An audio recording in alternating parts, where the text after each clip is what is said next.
Why Socialism by Albert Einstein. This essay was originally published in the first issue of Monthly Review, May 1949. Is it advisable for one who is not an expert on economic and social issues to express views on the subject of socialism? I believe for a number of reasons that it is. Let us first consider the question from the point of view of scientific knowledge. It might appear that there are no essential methodological differences between astronomy and economics. Scientists in both fields attempt to discover laws of general acceptability for a circumscribed group of phenomena in order to make the interconnection of these phenomena as clearly understandable as possible. But in reality, such methodological differences do exist. The discovery of general laws in the field of economics is made difficult by the circumstance that observed economic phenomena are often affected by many factors, which are very hard to evaluate separately. In addition, the experience which has accumulated since the beginning of the so-called civilized period of human history has, as is well known, been largely influenced and limited by causes which are by no means exclusively economic in nature. For example, most of the major states of history owed their existence to conquest. The conquering peoples established themselves legally and economic as the privileged class of the conquered country. They seized for themselves a monopoly of the land ownership and appointed a priesthood from among their own ranks. The priests, in control of education, made the class division of society into a permanent institution and created a system of values by which the people were thenceforth, to a large extent unconsciously, guided in their social behavior. But historic tradition is, so to speak, of yesterday. Nowhere have we really overcome what Thorstein Veblen called the predatory phase of human development.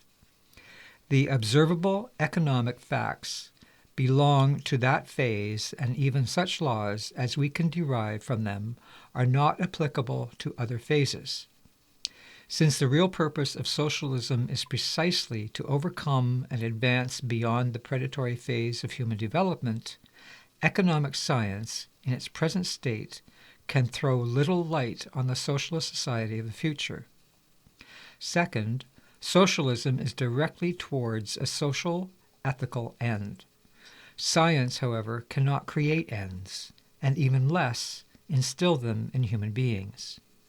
Science, at most, can supply the means by which to attain certain ends, but the ends themselves are conceived by personalities with lofty ethical ideals, and, if these ends are not stillborn, but vital and vigorous, are adopted and carried forward by those many human beings who, half consciously, determine the slow evolution of society. For these reasons, we should be on our guard not to overestimate science and scientific methods when it is a question of human problems. And we should not assume that experts are the only ones who have a right to express themselves on questions affecting the organization of society. Innumerable voices have been asserting for some time now that human society is passing through a crisis, that its stability has been gravely shattered. It is characteristic of such a situation that individuals feel indifferent or even hostile toward the group, small or large, to which they belong. In order to illustrate my meaning, let me record here a personal experience. I recently discussed with an intelligent and well-disposed man the threat of another war, which, in my opinion, would seriously endanger the existence of mankind, and I remarked that only a supranational organization would offer protection from that danger. Thereupon my visitor very calmly and coolly said to me, "Why are you so deeply opposed to the disappearance of the human race? I am sure that as little as a century ago no one would have so lightly made a statement of this kind. It is the statement of a man who has striven in vain to attain an equilibrium within himself and has more or less lost hope of succeeding. It is the expression of a painful solitude and isolation from which so many people are suffering in these days. What is the cause? Is there a way out?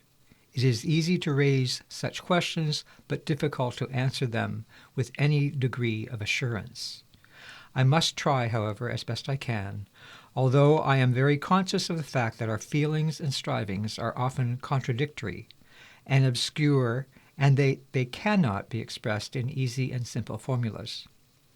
Man is, at one and the same time, a solitary being and a social being. As a solitary being, he attempts to protect his own existence and that of those who are closest to him, to satisfy his personal desires, and to develop his innate abilities. As a social being, he seeks to gain the recognition and affection of his fellow human beings, to share in their pleasures, to comfort them in their sorrows, and to improve their conditions of life.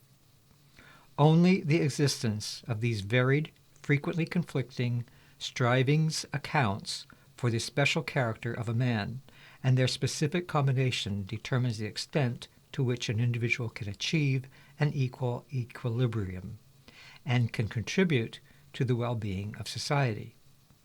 It is quite possible that the relative strength of these two drives is, in the main, fixed by inheritance, but the personality that finally emerges is largely formed by the environment in which a man happens to find himself during his development, by the structure of the society in which he grows up, by the tradition of that society, and by its appraisal of particular types of behavior.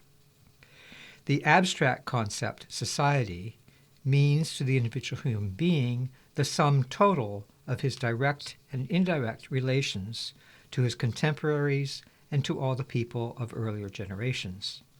The individual is able to think, feel, strive, and work for himself, by himself.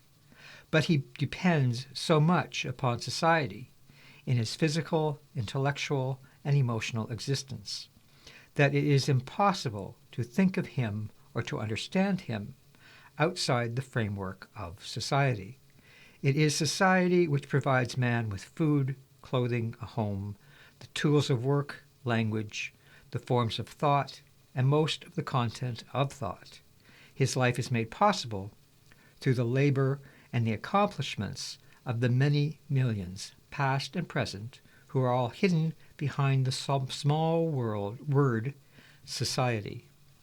It is evident, therefore, that the dependence of the individual upon society is a fact of nature which cannot be abolished, just as in the case of ants and bees. However, while the whole life process of ants and bees is fixed down to the smallest detail by rigid hereditary instincts, the social pattern and interrelationships of human beings are very variable and susceptible to change. Memory, the capacity to make new combinations, the gift of oral communication have made possible developments among human beings which are not dictated by biological necessities. Such developments manifest themselves in traditions, institutions, and organizations, in literature, in scientific and engineering accomplishments, in works of art. This explains how it happens that, in a certain sense, man can influence his life through his own conduct, and that in this process, conscious thinking and wanting can play a part. Man acquires at birth, through hereditary, a biological constitution, which we must consider fixed and unalterable, including the natural urges, which are characteristic of the human species. In addition, during his lifetime, he acquires a cultural constitution, which he adopts from society and through communication and through many other types of influences. It is this cultural constitution which, with the passage of time, is subject to change, and which determines to a very large extent the relationship between the individual and society. Modern anthropology has taught us, through comparative investigation of so-called primitive cultures, that the social behavior of human beings may differ greatly, depending upon prevailing cultural patterns and the types of organization which predominate in society. It is on this that those who are striving to improve the lot of man may ground their hopes. Human beings are not condemned, because of their biological constitution, to annihilate each other or to be at the mercy of a cruel, self-inflicted fate. If we ask ourselves how the structure of society and the cultural attitude of man should be changed in order to make human life as satisfying as possible, we should constantly be conscious of the fact that there are certain conditions which we are unable to modify. As mentioned before, the biological nature of man is, for all practical purposes, not subject to change. Furthermore, technological and demographic developments of the last few centuries have created conditions which are here to stay. In relatively densely settled populations with the goods which are indispensable to their continued existence, an extreme division of labor and a highly centralized productive apparatus are absolutely necessary. The time, which, looking back, seems so idyllic, is gone forever, when individuals or relatively small groups could be completely self-sufficient.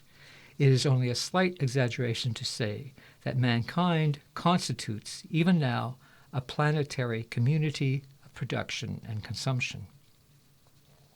I have now reached the point where I may indicate briefly what to me constitutes the essence of the crisis of our time. It concerns the relationship of the individual to society. The individual has become more conscious than ever of his dependence upon society, but he does not experience this dependence as a positive asset, as an organic tie, as a protective force, but rather as a threat to his natural rights, or even to his economic existence. Moreover, his position in society is such that the egotistical drives of his makeup are constantly being accentuated, while his social drives, which are by nature weaker, progressively deteriorate. All human beings, whatever their position in society, are suffering from this process of deterioration. Unknowingly prisoners of their own egotism, they feel insecure, lonely, and deprived of the naive, simple, and unsophisticated enjoyment of life. Man can find meaning in life, short and perilous as it is, only through devoting himself to society. The economic anarchy of capitalist society, as it exists today, is, in my opinion, the real source of the evil. We see before us a huge community of producers, the members of which are unceasingly striving to deprive each other of the fruits of their collective labor, not by force, but on the whole in faithful compliance with legally established rules. In this respect, it is important to realize that the means of production, that is to say, the entire productive capacity that is needed for producing consumer goods as well as additional capital goods, may legally be, and for the most part are, the private property of individuals. For the sake of simplicity, in the discussion that follows, I shall call workers all those who do not share in the ownership of the means of production, although this does not quite correspond to the customary use of the term. The owner of the means of production is in a position to purchase the labor of the worker. By using the means of production, the worker produces new goods, which become the property of the capitalist. The essential point about this process is the relation between what the worker produces and what he is paid, both measured in terms of real value. Insofar as the labor contract is free, what the worker receives is determined not by the real value of the goods he produces, but by his minimum needs, and by the capitalist's requirement for labor power in relation to the number of workers competing for jobs. It is important to understand that even in theory, the payment of the worker is not determined by the value of his product. Private capital tends to become concentrated in few hands, partly because of competition among the capitalists, and partly because technological development and the increasing division of labor encourage the formation of larger units of production at the expense of smaller ones. The result of these developments is an oligarchy of private capital, the enormous power of which cannot be effectively checked, even by a democratically organized political society. This is true since the members of the legislative bodies are selected by political parties, largely financed or otherwise influenced by private capitalists who, for all practical purposes, separate the electorate from the legislature. The consequence is that the representatives of the people do not, in fact, sufficiently protect the interests of the underprivileged sections of the population. Moreover, under existing conditions, private capitalists inevitably control, directly or indirectly, the main sources of information: press, radio, education. It is thus extremely difficult, and indeed in most cases quite impossible, for the individual citizen to come to objective conclusions and to make intelligent use of his political rights. The situation prevailing in an economically based on the private ownership of capital is thus characterized by two main principles. First, means of production, capital, are privately owned, and the owners dispose of them as they see fit. Second, the labor contract is free. Of course, there is no such thing as a pure capitalist society in this sense. In particular, it should be noted that the workers, through long and bitter political struggles, have succeeded in securing a somewhat improved form of the free labor contract for certain categories of workers. But taken as a whole, the present-day economy does not differ much from pure capitalism. Production is carried on for profit, not for use. There is no provision that all those able and willing to work will always be in a position to find employment. An army of unemployed almost always exists. The worker is constantly in fear of losing his job.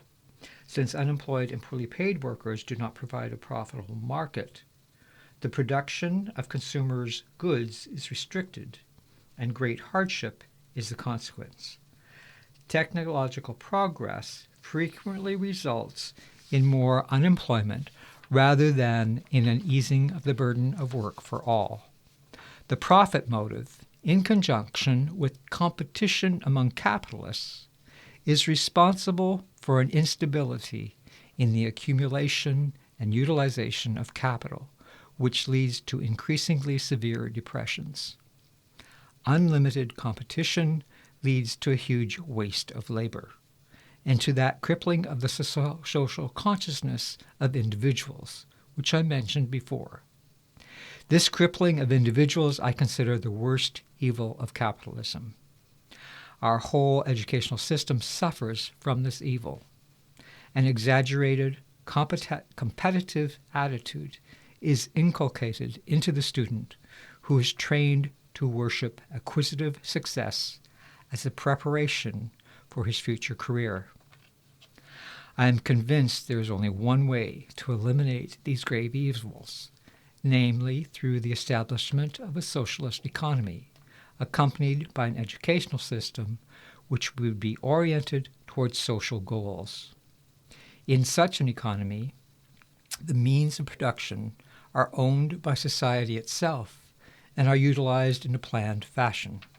A planned economy which adjusts production to the needs of the community would distribute the work to be done among all those able to work and would guarantee a livelihood to every man, woman, and child.